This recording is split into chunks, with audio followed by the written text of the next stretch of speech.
time to explore Fuchsia a little. And, you know, it's really weird how Fuchsia is spelled. Common sense would dictate that it's spelled SCH, but instead it's CHS, so it looks like some kind of German word or something. Fuchsia!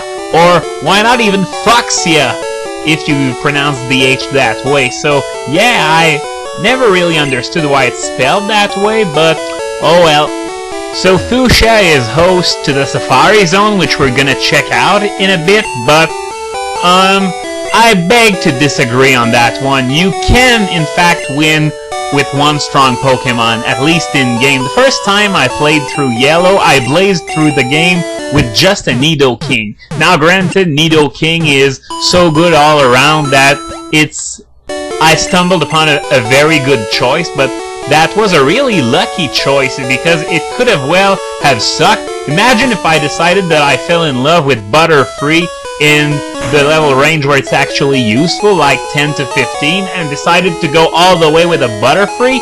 I would have had quite a bit more trouble than with the Nidoking.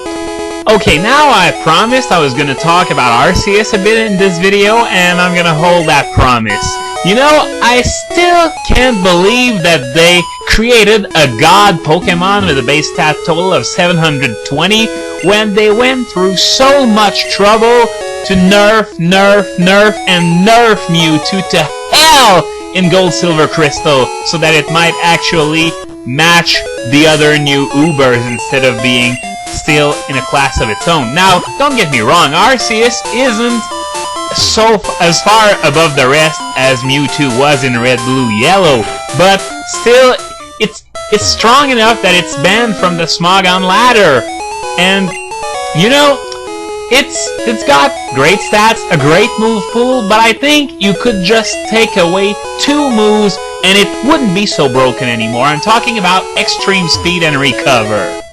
Now, Extreme Speed Arceus needs no introduction. It's the single biggest threat in the entire game, and it's the reason why, if Arceus is allowed, Giratina is the wall of choice over Lugia, even if Giratina doesn't have an instant recovery move.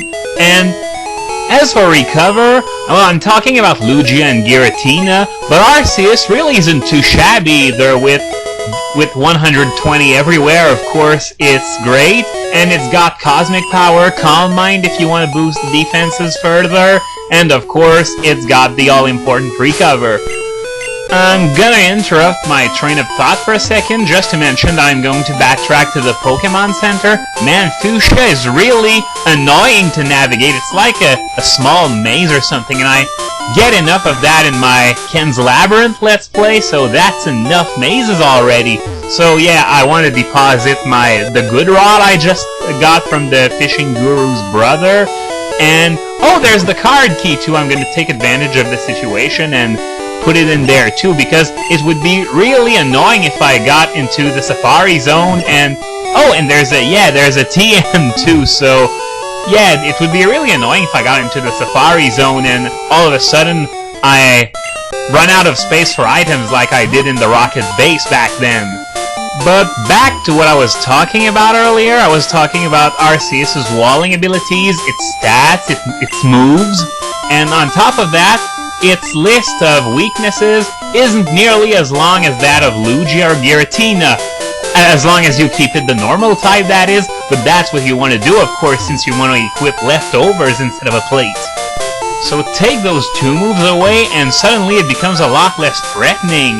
And yeah, I really wonder how they're going to top a Pokemon God in the next generation. Are they going to go the retconning route and say, oh, there's a Super Mega God even above Arceus, and then in the 6th generation they're gonna go even higher and higher until even I admit that they're really fucking running out of ideas now. A stance that, as I said several dozens of videos ago, I don't really approve of. Oh yeah, the very image of a Pokeball. Now, I don't know about you, but I've never seen a Pokeball that's 20 inches of diameter, like Voltorb is. So, that if you really need to be stupid to mess Voltorb up with a Pokeball. See, there's no back entrance there, is there? Anyway, this is the zoo that's just in front of the Safari Zone, and if I remember, you remember way back in Mount Moon, the Kabuto the other guy got? Well, he's donated it to the zoo. Well, unless, of course, he got paid a lot of money to give it to them, but because that's the only way you'll get me to donate a rare Pokemon for free. Well, of course, you could just breed it nowadays, but back then that wasn't an option. I should really stop going off on tangents like that. Even I have trouble keeping up with myself there when I do that. But one thing I really did want to talk about too is the newest event Pokemon, Yawn Pikachu. Now, at least Yawn is a new move for Pikachu, unlike Present, which was an egg move. But why Yawn? Did they really think Pikachu could use Yawn efficiently? Like, hello, there are 3 people in the entire world who think that Pikachu can be an effective wall, and coincidence of coincidences, they all work at Nintendo! Congratulations! Your atomic nuclear reaction of separation has been sent via postage. So while I was talking about that, we saw that there is indeed a Kabuto in that zoo, and back to the event Pikachu, you want to know what its other 3 moves are? Rest, Sleep Talk, and Snore. And it's got a Chesto Berry attached. Wow! They were really on drugs when they thought that up. Like Pikachu could ever hope to be a recent rest talker, it already dies in 1 hit from anything! But since it hasn't got a light ball, maybe you're expected to evolve it into Raichu, in which case, well, even Raichu's defenses suck. Less than Pikachu, of course, but from there to be able to use it as a rest talker, no, can't say I'd use it that way.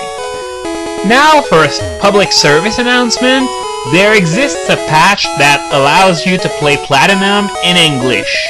Now, the advice I would give you is to not use the patch, because it causes a glitch, and I honestly don't know how a translation patch could provoke a glitch in battle. What it does is, well, it's really hard to explain, but it's some sort of killer rain thing, where you see the animation that the rain's falling down, except even the rain looks weird, and all of a sudden, okay, now where did I go up? I'm just gonna use cut again, even though it's quite a chore in this generation. But yeah, the game says it rains, but then the Pokemon are hit by a sandstorm, and after that, when there's another sandstorm, because yeah, it seems to be triggered whenever there's a sand streamer that's sent into play. So it rains, both Pokemon are hit by the sandstorm, and then the sandstorm rages, and both Pokemon are hit by the sandstorm again! Now this sounds complicated, but just search YouTube for Killer Rain Pokemon, and you will definitely find a few videos that show you this really, really weird glitch. Alright, now it's finally time to head into the Safari Zone, and there's one thing that's bullshit about the Safari Zone, and I'm not referring to that Pokemon box thing that you have to switch to a new one if you want to catch all you can. Even though, yeah, that storage system is bullshit, I've been saying it for over 50 videos.